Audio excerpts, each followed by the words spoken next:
Bismillahirrahmanirrahim. Assalamualaikum warahmatullahi wabarakatuh. The Honorable, my supervisors, Bapak Dr. Mukhlas Abrar, SSN HUM, and Ibu Reli Handayani, SSMPD. The Honorable, my examiners, Bapak Dr. Andes Adre Fiza, MA PhD, and Ibu Faila Sofa, SSMPD, PhD.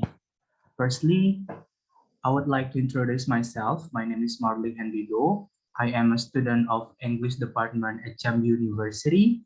And secondly, I would like to say thank you for the opportunity given to me so I can present my thesis proposal with the title EFL Learners Perspectives on Zoom English KB online speaking platform. Well, let me start it from the first chapter, introduction. So the COVID-19 pandemic that is occurring has impacted on all sectors in the world, including the education sector. Everyone is told to only stay at home and work from home to prevent the spread of the virus, which is increasingly widespread currently. All the learning activities, whether it is formal or informal, are carried through online, as well as the language learning. And online learning is considered to be the best solution to continue implementing teaching and learning activities in the middle of the COVID-19 pandemic. Online learning refers to courses that use technology and the internet to provide constructive learning opportunities for students. Even the Indonesian Minister of Education, Culture, Research, and Technology, Nadiem Makarim, also suggested that teachers and also students use various online learning platforms such as Rumah Belajar, WhatsApp, Kuiper, Ruang Guru, Google Meet, Google Classroom, and Zoom. And those online learning platforms are now popular in Indonesia since so many people installed them to learn through online. And one of those popular e-learning platform is Zoom. Zoom is cloud-based video conferencing app that helps individuals, businesses, and organizations to set up audio and video conferencing across PCs, smartphones, and room systems. It allows the users to meet each other virtually, and it has some interesting features such as recording, share screen, and breakout rooms. And during the COVID-19 lockdown, there are many people use Zoom not only for meeting for work or lecture, but also for fun and to enhance or improve other skills. One example is Zoom English Cafe. It utilizes Zoom as online speaking platform to practice and improve English speaking skill. And Zoom English Cafe is an online program that creates an opportunity for everyone to connect, learn, and practice English speaking without being judged. The program is run by donation from kind people and powered by backspacetranslation.com. According to Zoom English Cafe Instagram account, it started its first meeting on July 24, 2020, and this program is held every Friday and Saturday night. Few hours before the session starts, the instructor from Zoom English Cafe will share PDF file containing the rules and speaking topics which are going to be discussed later in the circle session. When the program starts and all the participants gather, the host will introduce a little bit about Zoom English Cafe and tell participants about the rule. The rules such as learning attitude and communication attitude. Then the participants will be sent to circle session or breakout rooms where they will meet 3 to 4 strangers randomly and start to practice and discuss the topics given in advance. There will be 4 circle sessions in every meeting, and each circle session is 15 to 20 minutes long. At the first meeting, there were only 30 participants who joined, and now in every meeting, there will be always participants who cannot join because the limit of the number of the participants is only 200 people. The participants come from various backgrounds, from school and college students, freelancers, or workers, or even housewives, as long as they have Zoom application in their devices. And currently, Zoom English KB has about 3,600 subscribers on Telegram who always wait to join, participate, and practice their English speaking skill there. The next is the research question. Based on the background that I have explained before, I formulate two research questions. The first is, what are the EFL learners' reasons to participate in Zoom English Cafe? And the second research question is, what are the benefits that EFL learners get in participating in Zoom English Cafe? The purpose of the research. So in line with the research questions that I have mentioned before, there are two purposes of this research. The first is to dig up the EFL learners' reasons to participate in Zoom English Cafe and to find out the benefits that EFL learners get in participating in Zoom English Cafe. The next is about the limitation of the research. There are few limitations in this research. The first, this research is conducted during the period of COVID-19 pandemic. The second, this research only focuses on EFL learners who participate in Zoom English Cafe. And the third, this research only investigates the reason and benefits that EFL learners by participating in Zoom English Cafe during COVID-19 pandemic. The next significance of the research. So the result of this research will be significant and useful. The first, for Zoom English Cafe to upgrade its service better, and it can also promote Zoom English Cafe to be the potential choice for the FL learners who are looking for online speaking community to practice and learn their English speaking skills. The second, this result of this research will be significant for EFL learners because it will provide new insights about online speaking platform, especially about Zoom English Cafe, and perhaps they can try to join Zoom English Cafe. And the third, the result of this research will be significant for the next researchers, so they can use the results of this research as reference since there is no previous studies or research about Zoom English Cafe in advance. And also, I formulated some key terms in this research. The first is speaking, online learning, online speaking platform, and perspective. Now we are moving to the chapter 2, review of the related literature. So the first is the concept of speaking. Chandy defines speaking is the process of building and sharing meaning through the use of verbal and non-verbal symbols in a variety of contexts.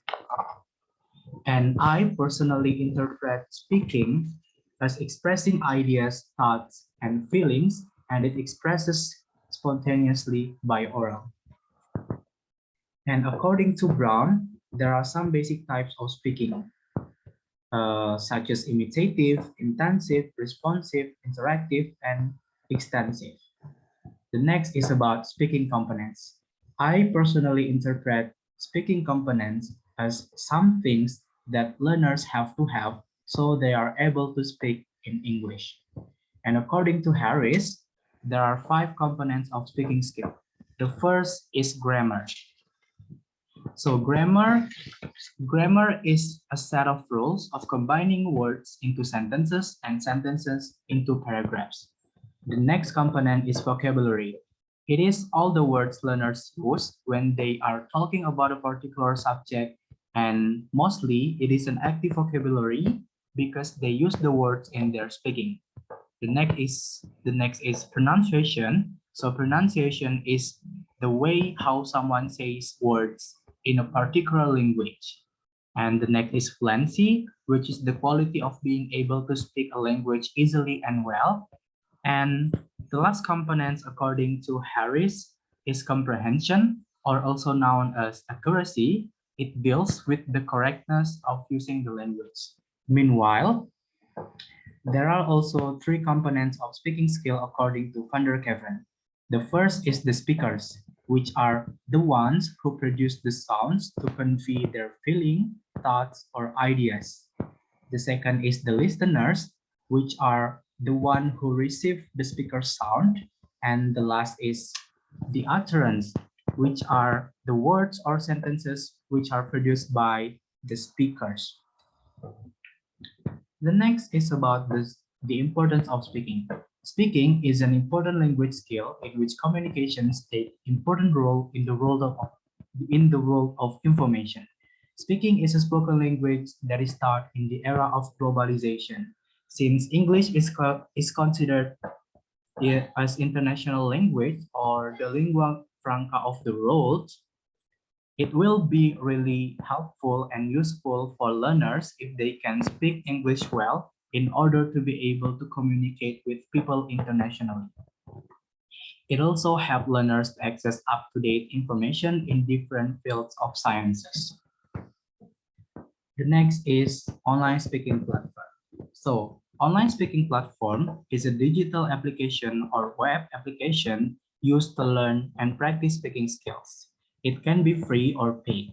There are various platforms that can be used as media to learn and practice speaking skills such as Google Meet, Duolingo, Discord, Telegram, and Zoom. In addition to those online platforms that I have mentioned before, there are many more online platforms out there that can be used as media to learn, practice, and improve speaking skill. However, in this research, I will only focus on Zoom, more specifically on Zoom English KB community. The next is online learning speaking. Online learning speaking is a flexible way of learning because it facilitates access to learn materials anytime, anywhere. It allows the learners to contribute to the activities until they feel ready, and it forms a basis for the learners who tend to be shy and keep quiet in class to state their ideas in a more democratic platform. So, when learn speaking online, the learners can dig more about the materials freely in the internet, and they can also look for how to pronounce a word in the internet. It makes the learners feel more comfortable, confident, and ready when learning. The next is chapter 3 about research method. So in this research, I will use qualitative design with case study approach. Why I use qualitative design? Because I want to explore and investigate the perspectives of EFL learners on Zoom English KB during the COVID-19 pandemic. And why case study? Because it is in line with Frankel and Wallen, who stated that case study is an approach which studies a single individual, group, or important example to formulate interpretations to the specific case. And in this research, the single group or the particular group is Zoom English KB. For the research participants, I will use the purposive sampling technique, which is also known as the judgmental sampling, which is a common procedure used in qualitative research that identify key informants or person who have specific knowledge about the topic being discussed. So that's why I have determined some criteria to select the participants. The first, they must be EFL learners, and the second, they must be Zoom English KB participants. The third, they have been joining Zoom English KB at least 3 months or more. And the last criteria, they are willing to be participants voluntarily. For the data collection, I will use the instrument of interview. Interview is a conversation with a set purpose and set tasks which are related to obtain relevant information to the ongoing research. And I will use the type of semi-structure in-depth interview. So, semi-structure interview is a type of interview where the interviewer asks only few predetermined questions to all the interviewers, and the rest will arise spontaneously in free-flowing conversation. While in-depth interview is an intensive individual interview with a small number of respondents to explore their perspectives on a particular idea, program, or situation. And why I use this type of interview? Because this type of interview allows the participants to talk about their experiences in a particular topic, especially in this case is Zoom English Cafe, and it is possible for me to get the authentic information. For the data analysis, I will use the thematic analysis proposed by Brown and Clark, which is a technical analysis that analyzes the data collection and then categorizes the data collection into themes. So there are 6 phases of thematic analysis. The first is familiarizing yourself with the data, and the second is generating initial code. The next is searching for themes. The fourth phase is reviewing themes. The fifth phase is defining and naming themes. And the sixth phase, or the last phase, is producing the reports. And in this research, I also use trustworthiness and ethical consideration. For the trustworthiness, I will use member checking, where I will ask the participants about the validity of the data that I have obtained from them.